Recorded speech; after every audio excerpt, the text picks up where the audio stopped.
மகனே மகளே, இயேசு உன்னை பார்த்து சொல்லுகிறார், கர்த்தர் சீயோனுக்கு ஆறுதல் செய்வார். அவர் அதன் பாழான ஸ்தலங்களை எல்லாம் தேறுதலடைய செய்து அதன் வனாந்திரத்தை ஏதேனைப் போலவும் அதன் அவாந்தர வெளியை கர்த்தரின் தோட்டத்தைப் போலவும் ஆக்குவார்.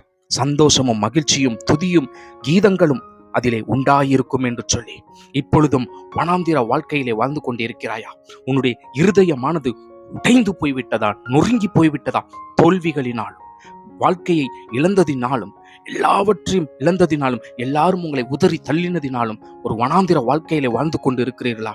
உடைந்து போய் ஒவ்வொரு நாளும் உடைந்து போய் உங்களுடைய வாழ்க்கையை இழந்து கொண்டு இருக்கிறீர்களா? தேவன் உன்னை பார்த்து சொல்லுகிறார், நான் உனக்கு ஆறுதலை செய்வேன். உன்னுடைய பாழான ஸ்தலமானது மீண்டும் கட்டி எழுப்பப்படும். உன்னுடைய வனாந்திரம் ஏதெனை போல மாற்றப் போகிறேன். உன்னுடைய அவாந்தர வழியை தேவனுடைய தோட்டத்தை போல மாற்றப் போகிறேன். நீ மகிழ்ச்சி அடைய போகிறாய். உன்னுடைய வாயிலிருந்து தேவ மகிமை விளங்கும்.